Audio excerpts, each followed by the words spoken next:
Okay, so let's unpack this. Mark Carney's appearance on The Daily Show. It certainly grabbed headlines, didn't it? It really did. Yeah. Walking onto that stage, especially with that audience reaction, Hmm.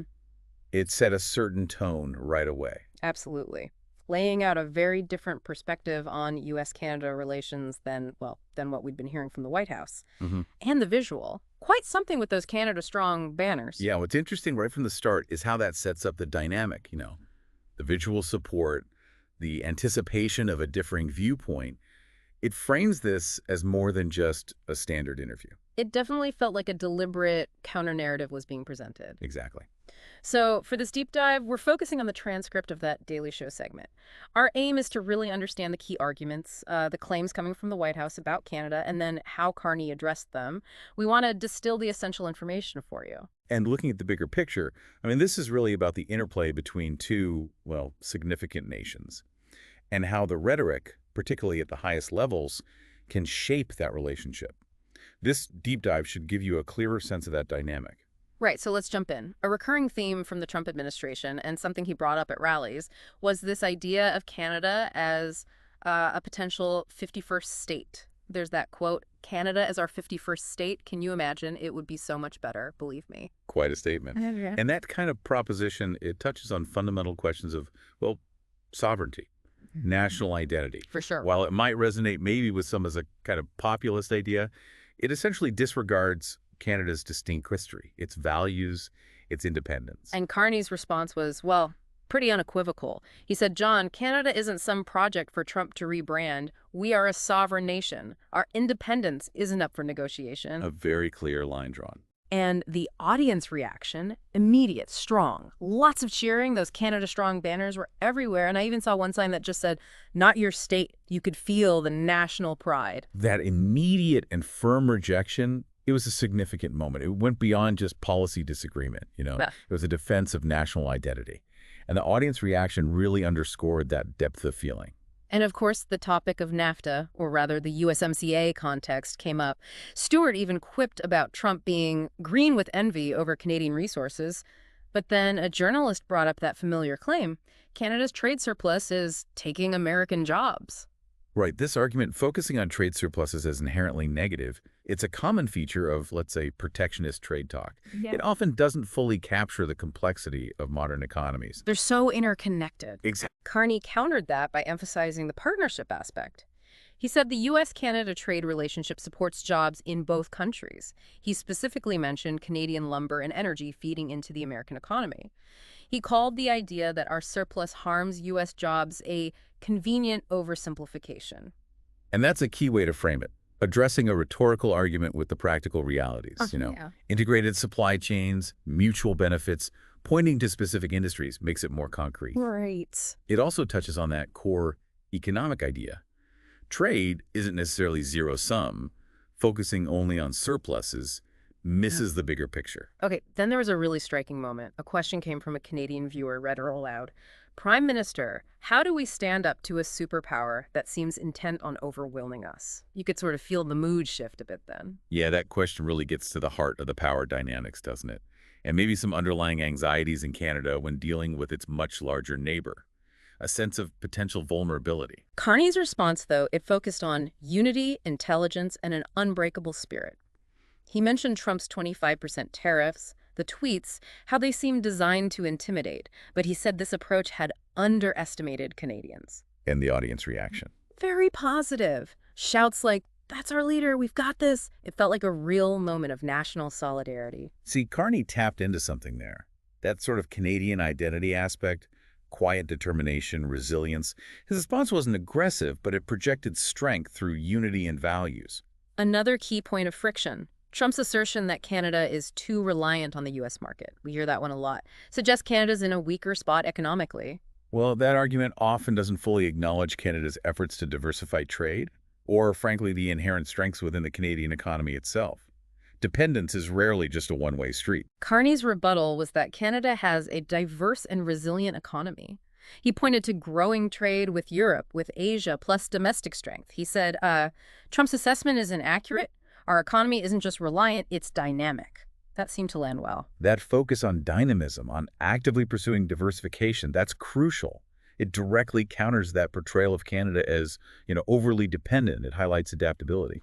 Then, in a move that felt almost, well, characteristic, just before the show went live, Trump tweets, Ah, yes. "Love Canada, great people, but they still need to give us that 20-front tariff love." You almost couldn't make it up. That tweet really encapsulates a very transactional view of international relations, doesn't it? Where goodwill seems tied to economic concessions. Carney's response was delivered with, perfect timing and this wry smile. He said, "Well, John, Trump's expressions of affection often come with economic conditions attached, and Canada isn't accepting those conditions." Big laugh from the audience. Yeah, that witty, well-timed remark, it kind of diffused the tweet's potential impact. Portrayed Canada as discerning, not easily swayed by, gestures tied to demands. All right, now the conversation took a more pointed turn. Stewart brought up Caroline Levitt, the White House press secretary. For those who might not follow U.S. politics super closely, she's the main spokesperson. Right. Stewart played a clip of her claiming Canada wasn't meeting its obligations on border security or fair trade, and that tariffs were needed to create a level playing field. Okay, so this is where the specific claims underpinning the White House stance started getting scrutinized. Levitt's statements gave Carney concrete points to address. And he did. He stated very clearly her assertions were unfounded. He cited, substantial investments in border security, advanced tech, collaboration with U.S. law enforcement. He called her accusations a diversionary tactic to justify tariffs. And that detailed rebuttal directly challenges Levitt's credibility, right?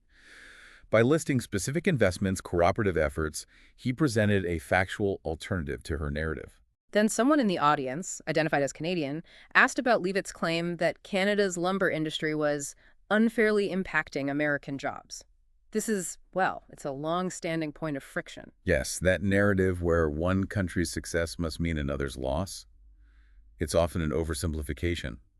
Lumber, like many sectors, has complex supply chains, stakeholders on both sides. Carney explained the industry supports jobs in both Canada and the United States. He called it a partnership, not a predatory practice.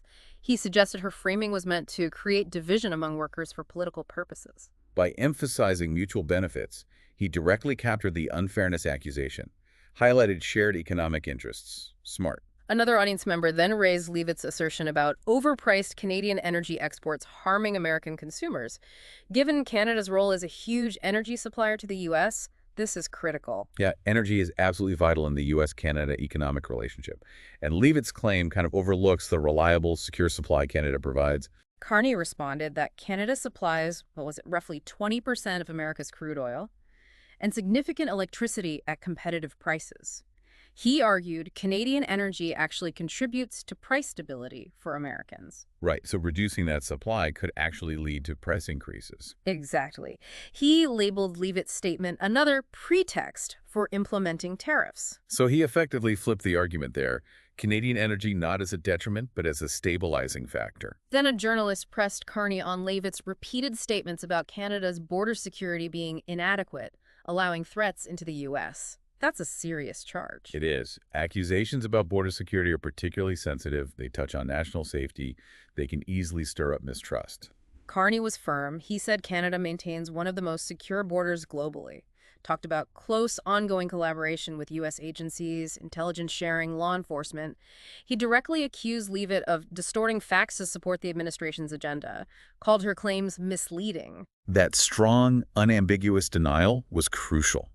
Highlighting the security cooperation reinforces that idea of partnership, not vulnerability. Then Stewart brought up something quite striking, revealing Levitt had previously made a completely false claim about USA spending millions on condoms for Gaza. Right. The audience reaction was, well, considerable laughter. Yeah. And that revelation, it further undermined her credibility, didn't it? Yeah. Suggested maybe a pattern of, let's say, inaccurate information, whatever the topic. Carney, he acknowledged the absurdity with maybe a brief smile, but kept his focus on the U.S.-Canada stuff.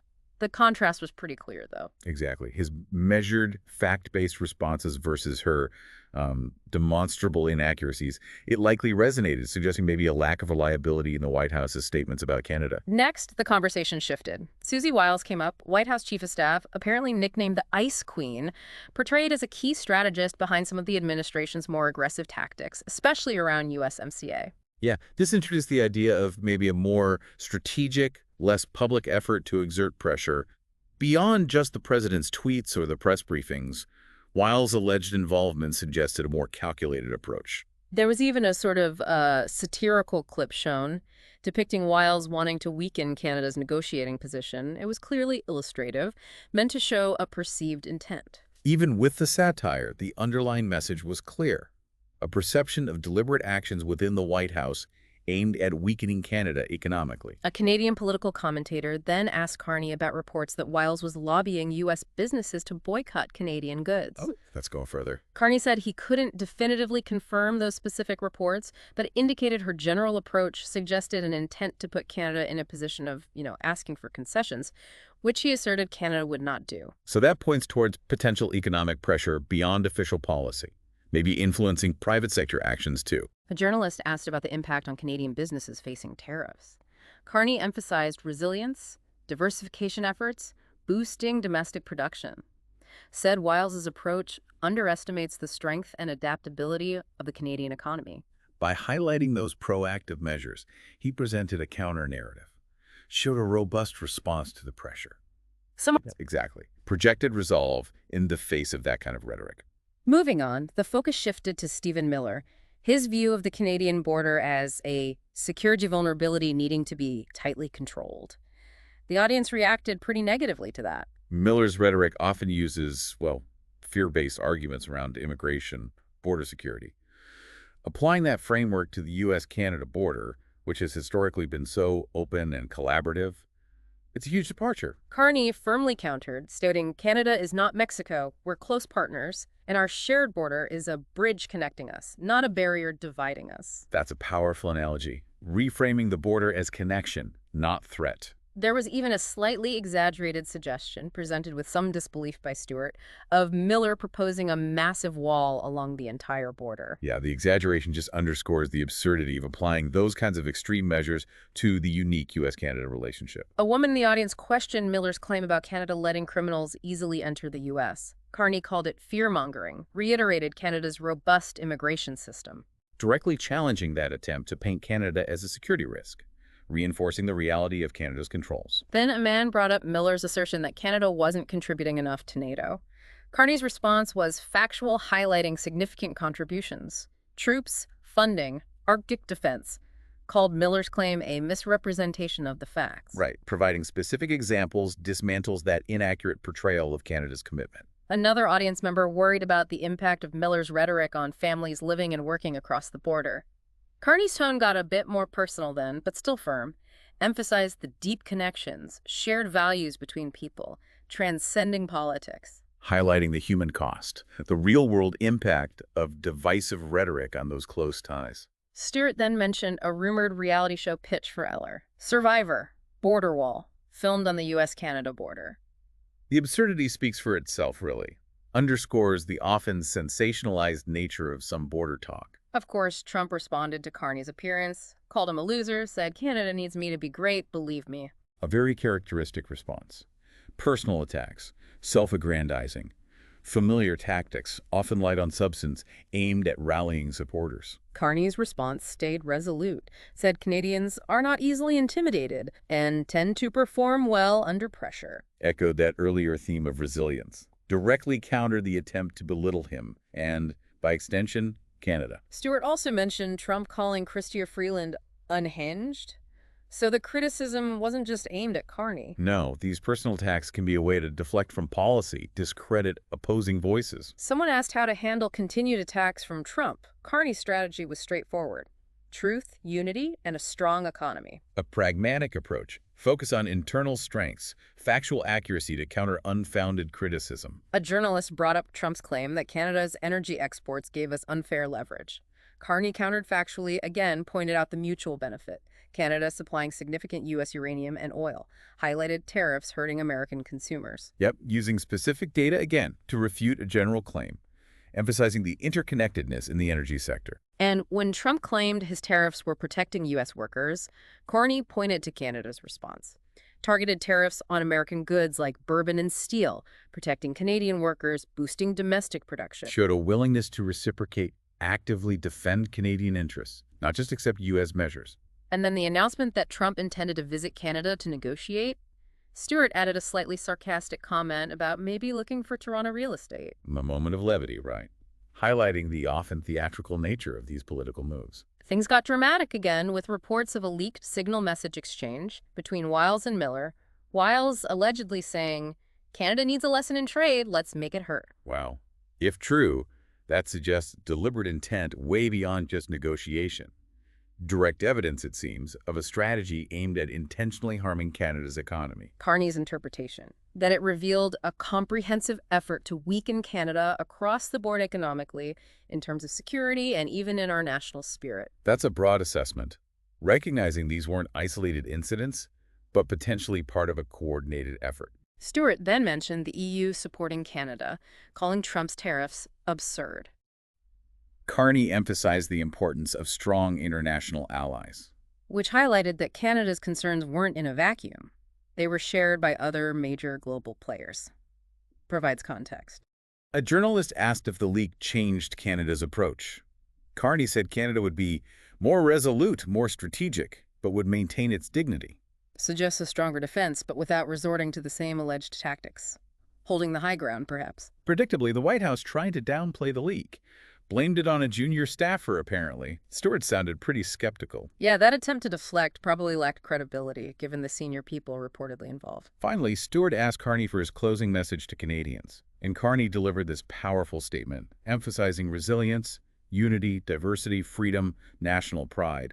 Said Canada is more than just land. It's our people, our values. It's not someone else's aspiration, it's our own. Huge ovation. That was a very effective unifying message, appealing directly to core Canadian values, identity, reinforcing collective strength and purpose. Asked about unity, he urged Canadians to listen, support communities, stand for what's right. On Canada's global role, he envisioned leading with integrity, strengthening partnerships, being an example of freedom and fairness. His final call: stand together, show the world who Canadians are, concluding, "We don't need to be the 51st state because we are proudly and distinctly Canada." Stewart looked genuinely moved. Yeah, his closing remarks, Stewart's reaction, it underscored the emotional resonance, the strong sense of national pride evoked. So as we wrap up this deep dive, the key takeaways seem pretty clear. We saw Canada, through Carney, taking a really firm, principled stand against significant U.S. pressure. Absolutely. We saw White House narratives on trade, border security, sovereignty directly challenged, and often, well, effectively countered with facts. And maybe most significantly, we saw this powerful display of Canadian national unity and pride responding to those external challenges. And what's really noteworthy here, something for you to consider, is how this whole event served as this very public defense, really, of Canadian national identity in the face of external pressure. Right. Think about what it means for a nation to so clearly assert its values, its sovereignty, in today's interconnected, sometimes challenging world. The media coverage afterward, highlighting Carney's stance, the calls for unity in Canada, it really underscores the lasting impact of that moment.